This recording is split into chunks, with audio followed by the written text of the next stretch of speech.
All right, well, hello. Today I decided I'm going to actually help some people out with their budget and how to keep track of everything. As you know, it's quite important to actually make sure everything you do financially in a month is written down and just kind of be conscientious about that so that it actually makes you feel like you've got a raise and that you know where your money's going. So very quickly, I'm going to actually show you how to create a very simple spreadsheet budget. It's going to be involve getting your hands dirty, sort of in the front end, so that you don't have too many complicated things to deal with here in when you're actually using the budget. So the first thing we're actually going to create is a little bit of a master sheet. So you might, as you know, budgets are based off of categories. So we're going to just go ahead and type in that we've got a category here.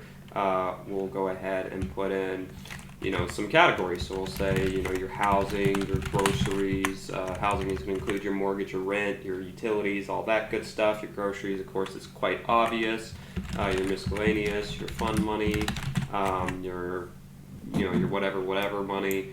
Just make sure we might want to say how much we've budgeted for these items. So for housing is obviously going to be probably the most expensive. Say that you put $1,500 aside every month for that.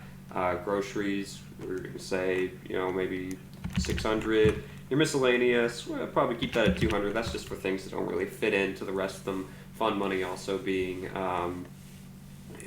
something that's not going to be particularly important, and let's say you're trying to save up money, so we'll keep that really small. Just put that at 100.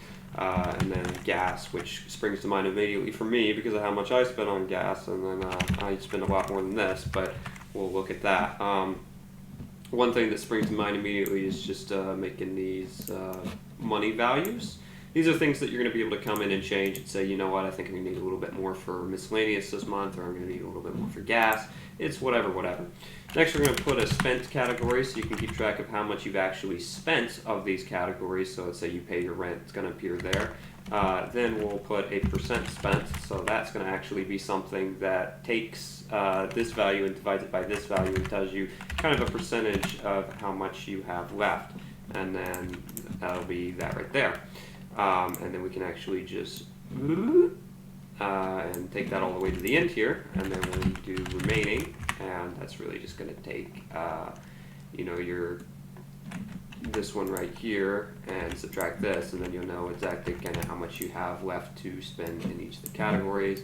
We'll make these a percentage, and we'll make these a money value, and then we're seeing things come together.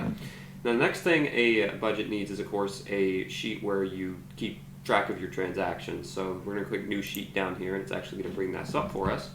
Zoom in like we had done on the other one, and we're going to be able to use this to keep track of every single budget that goes through the month, every single transaction. Usually there's about 100 in a month, 3 or 4 a day for everything.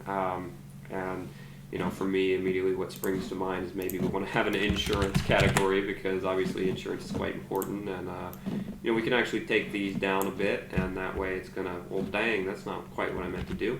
That way it's going to actually allow us to account for new categories, and don't worry about that. That's just basically saying, hey, you can't divide by 0. That's something that doesn't work, and that's just something for, it won't matter because you haven't created a category here, or you could just take it off if you don't like it. So if we go over to this sheet here, we can actually go ahead and create kind of a roster for actually the transactions that we're doing. So we're going to keep track of the date, description, the amount, and lastly the category, and maybe some notes that are optional to have there. So what this does, obviously, let's say this is going to be a budget for July, so we'll say this is something we do on the 1st. We're immediately going to pay our rent, right? And that's maybe $1,000 because housing ain't cheap. We can actually just go ahead and bloop money now. And then the category, we can just type in housing here, but I kind of make this a little more fancy. We actually have the option of just making a drop-down list that's going to pull its categories actually from the top line of this page, right? So that's actually something that's quite neat, and it's quite simple. So we're just going to click D, and then we actually go to Data, and then Validation, and we go to List, And then we can click this little guy right here and actually pop over to the next page and just kind of select this and just gonna go out as far as you want to. Make sure those dollar signs are there. That means it's absolute, so as it goes down the list it's not going to start dropping things off. And then we press enter and then OK, and now when we see, we actually can go here and it has a few blanks because there's something strange going on there. You can just click housing here. I'd actually like to figure out why it's bringing up those blanks, because it has ignore blank set there. So I was assuming these would count as blank, but I do not know. So they look pretty blank to me. But there, sure enough, there they are. Don't stress too much out over that. Sometimes that works, sometimes it doesn't. But effectively now we've got a drop-down list for, going out and, spending some money on groceries. Let's say we do that on the first as well. And now we've done that. Now, this effectively already is a functioning budget, but what we want to be able to do is have this budget actually go through and check this for us and get the spent value. Otherwise, every time we put in a new transaction, we're going to have to add that into here, and that's not quite good. So the first thing we're going to do actually, I think, is I'm going to get rid of this and move it over one, and I'm going to add a totals category, right? And before I forget to do anything, I'm going to want to adjust that, because you'll see that before too long, totals is probably going to come up. Although no, it looks like it moved it, so that's good on this program for seeing that. So effectively now we can just do, equal sum C2 to, just take it all the way down to L, and then press enter, and then make this one a money value as well. How much is spent? It's also going to be a money value, and it's basically just going to sum all these together. C2 to H2 or H3, whatever. Percentage spent is literally just going to be, this divide this and make sure that it's set to a percentage, 0%. And then remaining, of course, as you could probably guess by what we've already done here, is we're just going to do doop and take off doop and make that a money value as well. So now I'm saving kind of the most, the complicated part for last, and that's basically going to have this sheet basically look over to this sheet and grab all the amounts spent. So that's going to be quite complicated to do, but there's a nifty little function called sum if, right? And sums the cells that meet given criteria. So the first thing we're going to do is get the range. And what it means by this is actually what it's going to be looking for to determine if it should add. So as you can see, we only want this to add up housing costs. So if we go over here and select the category, this one right here, and then we can actually go in and go back over here. So now we've got our range done. So we can go ahead and hit our comma. Our criteria is actually going to be the category that we are currently in. So let's click right there and then press comma again. And then the sum range, which is optional, is actually just going to show us which things to add together. In this case, we definitely do need it because we've got to add together those numbers. In the case where the condition, where the range is the same thing as the things you're going to be add together, you don't need it. That's why it's in brackets. But in this case, we do. So let's hop over there and basically grab that amount.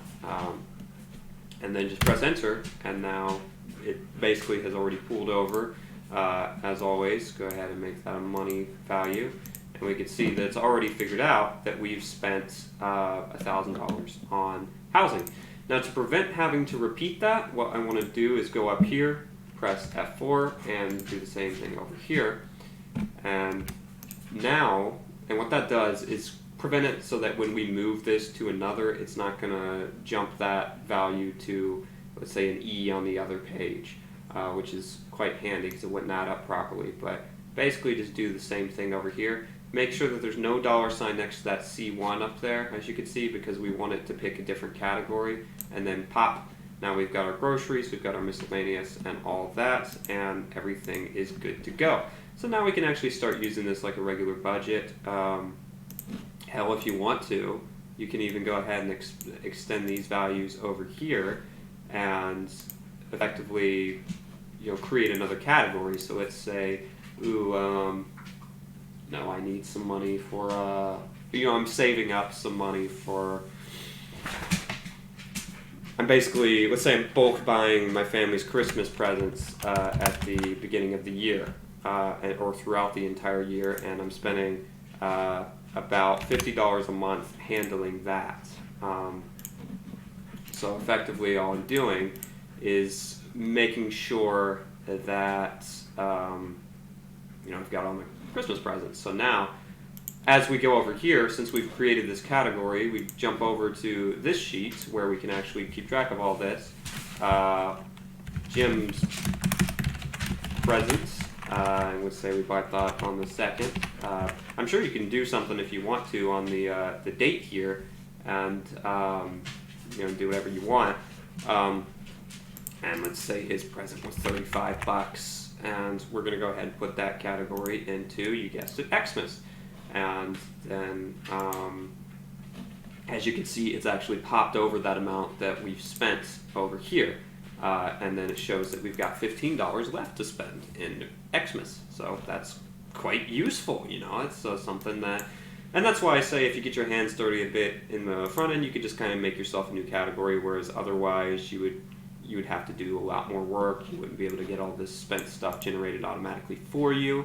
And that's kind of the advantage to making it a little bit more complicated.